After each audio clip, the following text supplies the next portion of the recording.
Hello friends, ഇന്നത്തെ recipe ബ്രേക്ക്ഫാസ്റ്റിനും ഡിന്നറിനും ഒക്കെ പറ്റിയ നല്ലൊരു ഹെൽത്തി ആയിട്ടുള്ളൊരു ദോശയാണ്. വളരെ പെട്ടെന്ന് നമുക്കിത് ഉണ്ടാക്കിയെടുക്കാൻ പറ്റും. 3 ഇൻഗ്രീഡിയൻസ് മാത്രമേ ആവശ്യമുള്ളൂ. ഇതിൽ മെയിനായിട്ട് ഉപയോഗിക്കുന്നത് ബാജ്രയാണ്. ബാജ്ര അല്ലെങ്കിൽ പേൾ മില്ലറ്റ് എന്ന് പറയും. ഇതിൽ ധാരാളം ഫൈബർ, പ്രോട്ടീൻ, പിന്നെ ആൻറ്റി ഓക്സിഡൻസ് ഒക്കെ അടങ്ങിയിട്ടുണ്ട്. ഡയബറ്റിക് പേഷ്യൻസിനൊക്കെ പറ്റിയ നല്ലൊരു ഭക്ഷണമാണ്. പിന്നെ ഇത് വെയിറ്റ് ലോസിനും പറ്റിയ നല്ലൊരു ഫുഡാണ്. അപ്പോൾ ഇതെങ്ങനെയാണ് ഉണ്ടാക്കുന്നതെന്ന് കാണാം. ഈ ദോശ ഉണ്ടാക്കാനായിട്ട് ഞാനിവിടെ 1 കപ്പ് ബാജ്ര എടുത്തിട്ടുണ്ട്. പിന്നെ 1 കപ്പ് ഉഴുന്ന്, 1/2 കപ്പ് അരിയാണ് എടുത്തിട്ടുള്ളത്. ഇഡ്ഡലി അരിയാണ് ഞാൻ എടുത്തിട്ടുള്ളത്. നമുക്കിതെല്ലാം കൂടി ഒരു വലിയ ബൗളിലേക്ക് ഇടാം.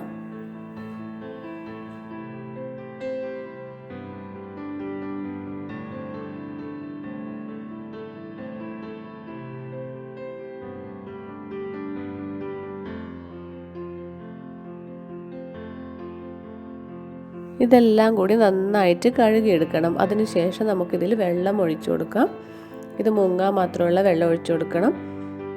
ഇത് 2 മണിക്കൂറെങ്കിലും വെള്ളത്തിൽ കുതിർത്ത് വെക്കണം. അതിനുശേഷം വേണം അരച്ചെടുക്കാൻ വേണ്ടിയിട്ട്.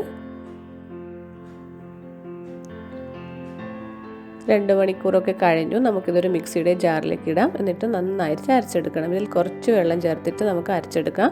സാധാരണ ഇഡ്ഡലി ബാറ്ററെല്ലാം ഉണ്ടാക്കുന്നത് പോലെ തന്നെ അതേ കൺസിസ്റ്റൻസിയിലുള്ള ബാറ്റർ ആയിരിക്കണം.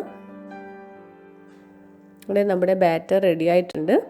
ഇത് നമുക്ക് ഇപ്പം തന്നെ ഉണ്ടാക്കിയെടുക്കാൻ പറ്റും. ഫെർമെൻറ്റേഷന് വെക്കണമെന്നില്ല. അതുകൊണ്ട് തന്നെ നമുക്ക് ഇതിലേക്ക് ആവശ്യത്തിന് ഉപ്പ് ചേർത്ത് കൊടുക്കാം. ഉപ്പ് ചേർത്തിട്ട് നന്നായിട്ട് മിക്സ് ചെയ്യാം.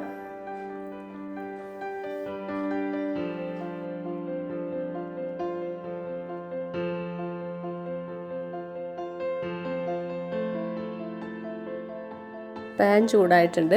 ഇതിലേക്ക് നമുക്ക് ഒരു വലിയ സ്പൂണിൽ ദോശമാവ് കോരിയൊഴിക്കാം. എന്നിട്ട് നന്നായിട്ട് ഇതൊന്ന് പരത്തി കൊടുക്കാം. നല്ല നേരിയതായിട്ട് പരത്തിയെടുത്താലാണ് നല്ല ക്രിസ്പി ദോശയായിട്ട് എടുക്കാൻ പറ്റുക.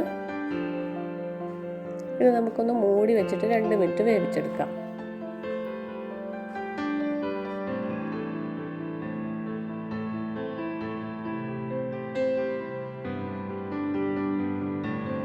ഇതിൽ നമുക്ക് കുറച്ച് വെളിച്ചെണ്ണ തൂക്കി കൊടുക്കാം.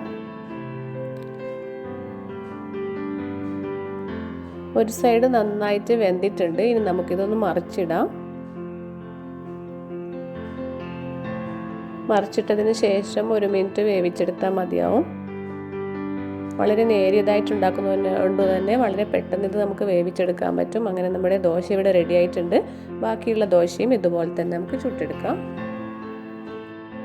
നല്ലൊരു ഹെൽത്തി ആയിട്ടുള്ളൊരു ദോശയാണ് കേട്ടോ ഇത്. അരിദോശക്കും ഉഴുന്നുദോശക്കൊക്കെ പകരം ഇടയ്ക്ക് ഇതുപോലെ ബാജ്ര ദോശയും ട്രൈ ചെയ്ത് നോക്കണേ. വെയിറ്റ് ലോസിനൊക്കെ പറ്റിയ നല്ലൊരു ഫുഡാണിത്. പിന്നെ ധാരാളം ഫൈബർ, പ്രോട്ടീനൊക്കെ അടങ്ങിയിട്ടുണ്ടല്ലോ.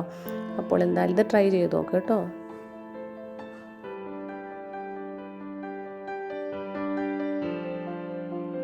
അങ്ങനെ വളരെ പെട്ടെന്ന് ഉണ്ടാക്കാൻ പറ്റുന്ന ഹെൽത്തി ആയിട്ടുള്ള ബാജ്ര ദോശ ഇവിടെ റെഡി ആയിട്ടുണ്ട്. അപ്പോൾ നിങ്ങളെല്ലാവരും ട്രൈ ചെയ്ത് നോക്കുക കേട്ടോ. പുതിയൊരു റെസിപ്പിയുമായിട്ട് വീണ്ടും കാണാം. Thank you.